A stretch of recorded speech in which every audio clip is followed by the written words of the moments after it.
Why detachment is not cold, it's clarity. There's a common misconception that detachment is the same as indifference, that to be detached is to be cold, aloof, or emotionally numb. In a culture that glorifies hyperconnectivity, unfiltered expression, and constant emotional availability, detachment can be misunderstood as a lack of empathy or care. But nothing could be further from the truth. Detachment, when understood correctly, isn't about shutting people out. It's about seeing clearly. It's not about abandoning love, passion, or purpose. It's about anchoring yourself so deeply in them that you no longer get swept away by their storms. Detachment is clarity, a deeper kind of strength. It's not the absence of feeling, but the mastery of it. There comes a moment in every person's life when emotional chaos becomes unbearable. When the back and forth of other people's expectations, opinions, and moods starts to feel like a violent current pulling you under. You give and give, hoping for harmony, only to feel drained and lost. You invest in relationships, careers, even dreams, only to realize that you've tethered your peace of mind to things beyond your control. That's when detachment whispers its first truth. You can care deeply without clinging tightly. Most people equate caring with control. If you love someone, you should worry about them constantly. If you're passionate about your job, you should lose sleep over it. If you're involved in something important, you should pour every drop of yourself into it, even if it empties you out. But what if true connection, true commitment, doesn't come from attachment, but from presence? From showing up fully, giving your best, and yet knowing when to release what's not yours to carry. Detachment doesn't mean you don't feel pain. It means you're no longer ruled by it. We live in a world that promotes emotional reactivity. You're supposed to respond instantly, passionately, loudly. You're encouraged to fight every battle, defend every belief, chase every high, and panic at every low. But what if stillness is a higher power than noise? What if being rooted in yourself, calm, discerning, grounded, is the real revolution? The Stoics knew this well. Marcus Aurelius wrote, "You have power over your mind, not outside events. Realize this, and you will find strength." Detachment is this realization embodied. It's knowing that life will bring storms, betrayals, disappointments, and chaos, but you don't have to internalize all of it.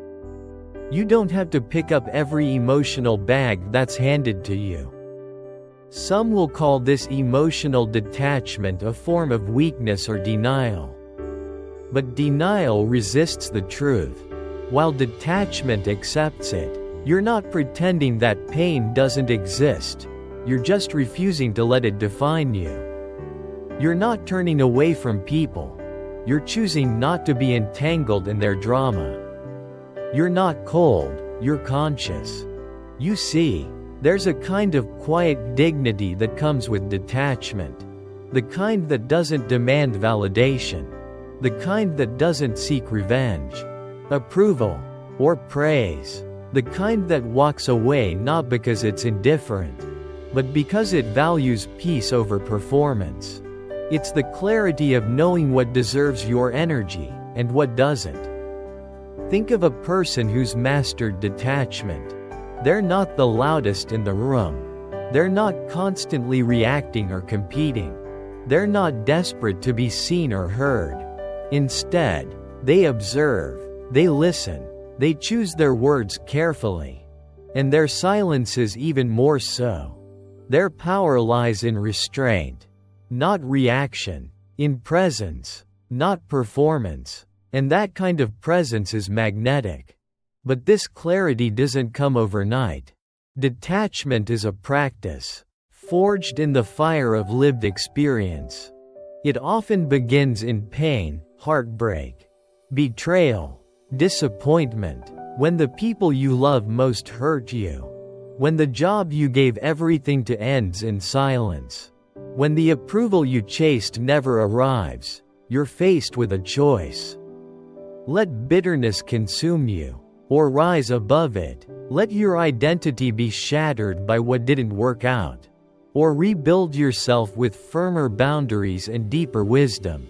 That's when you start realizing detachment is not an escape from life. It's a deeper entry into it. When you're no longer entangled in every outcome, you're free to act with integrity. You're free to love without losing yourself, to serve without seeking reward, to give without fearing loss. You become more present because you're not obsessing over what might go wrong. You're not walking on eggshells, trying to control what others think or feel. You're rooted in your own values. And that's enough. There's an emotional intelligence in this that our culture rarely teaches. We're told to chase connection at all costs, to bare our souls, to never hold back, to prioritize vulnerability above all. And yes, vulnerability is powerful, but without boundaries, it becomes self-destruction. Without detachment, it becomes dependence. You begin to confuse other people's responses with your worth. You tie your self-respect to their approval. But when you're clear, truly clear, you begin to love more wisely. You understand that real love doesn't demand possession. It doesn't cling. It doesn't beg. It doesn't bargain. It simply shows up, gives what it can, and lets go when it must. And the same applies to dreams, ambitions, and desires. You give your best, but you don't tie your soul to the result. This doesn't make you passive. On the contrary, it makes you powerful.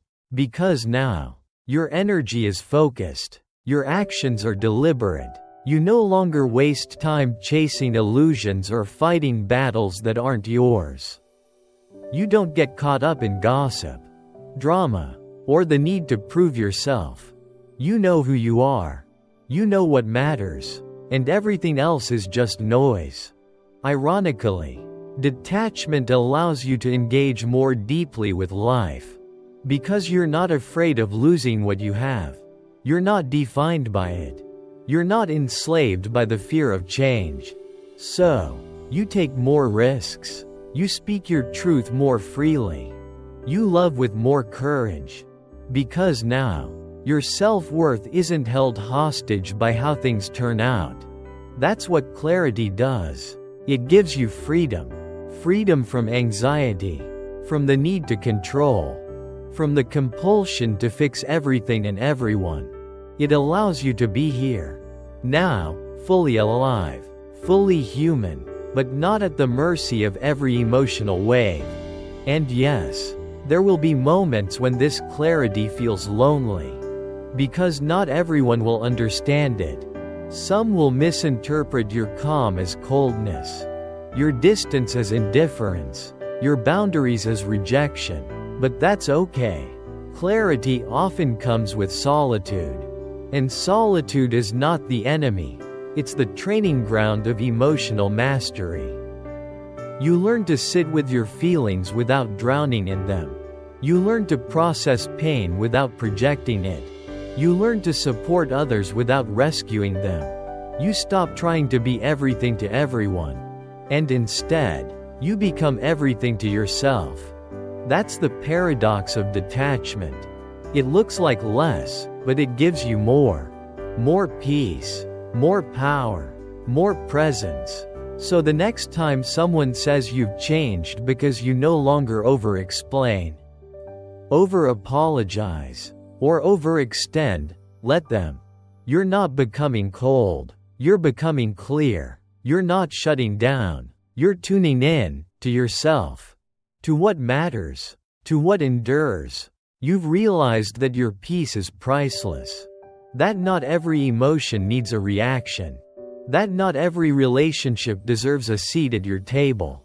That sometimes, the most loving thing you can do, for yourself and others, is to walk away without resentment. Without anger. Without fear. Just clarity. In a world that celebrates chaos. Detachment is your anchor. In a society that rewards reaction. Clarity is your edge. And in a life full of noise, your silence, intentional, grounded, wise, is your revolution. Because at the end of the day, detachment isn't about caring less. It's about caring better. With wisdom. With discernment. With peace. That's not cold. That's clarity.